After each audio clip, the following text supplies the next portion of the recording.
Bonsoir, bienvenue dans 108 chemins de sagesse, 108 contes initiatiques, le rendez-vous des histoires du dimanche soir. Prenez place, installez-vous confortablement et écoutez l'histoire qui suit. Il marcha longtemps avant de la voir. La mer. Mais ce jour-là, elle n'était plus là. Devant lui, la plage s'étendait, immense, dénudée, presque irréelle. Le sable brillait d'une humidité froide, comme si quelque chose venait tout juste de se retirer.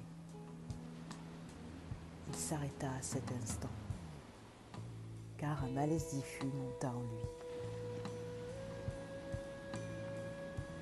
Il ne savait pas pourquoi, mais ce paysage le dérangeait profondément. Ce n'est pas normal, se dit-il. Le silence n'était pas vide, il était trop plein, trop vaste, comme un souffle suspendu. Mais il avança malgré tout.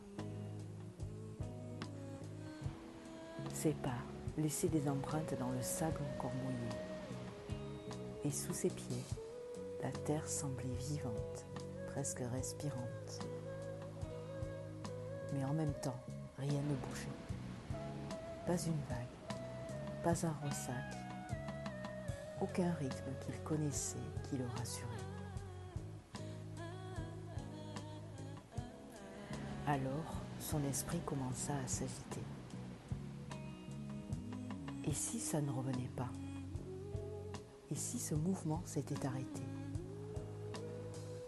Il ressentit une légère forme d'angoisse primitive, quelque chose de plus ancien, de plus profond que ses pensées.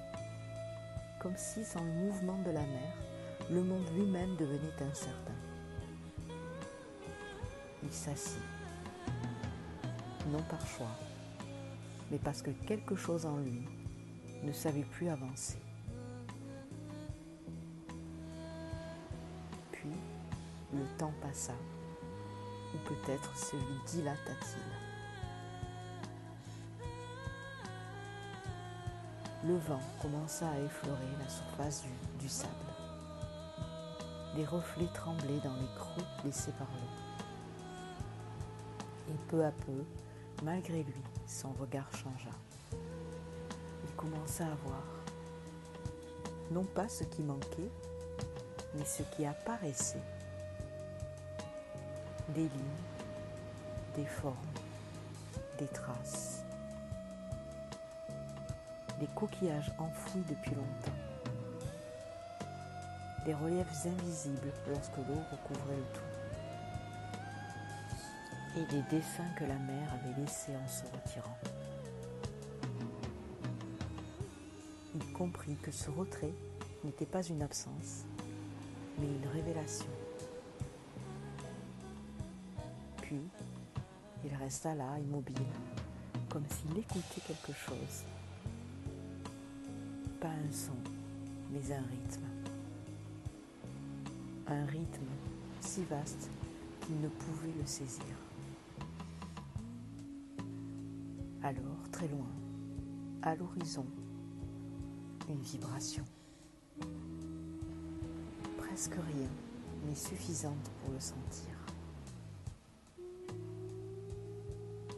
L'eau revenait, pas comme un événement, ni un retour spectaculaire, mais comme une évidence, silencieuse, inéluctable. Il comprit alors que la mer ne part pas, mais qu'elle se retire, qu'elle ne s'arrête pas, mais change de forme, qu'elle ne disparaît pas, mais respire.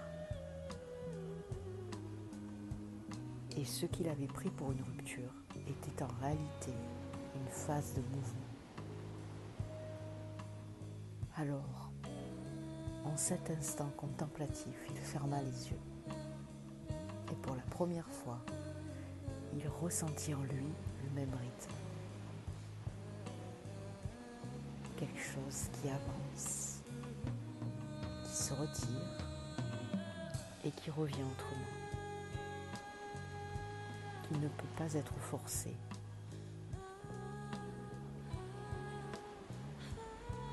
Et quand il rouvrit enfin les yeux, l'eau touchait déjà presque ses pieds. Il ne bougea pas, il n'avait plus besoin de comprendre. Il était en phase avec la mer. Il était la mer. Ce qui se retire en soi n'est pas forcément en train de disparaître. Il existe des mouvements plus vastes que ceux que l'on peut saisir immédiatement. Le retrait fait partie du flux. Le silence du vivant et le vide préparent souvent la forme. N'interrompez pas ce qui se transforme lentement. La mer respire et vous aussi au diapason. Merci beaucoup pour votre écoute.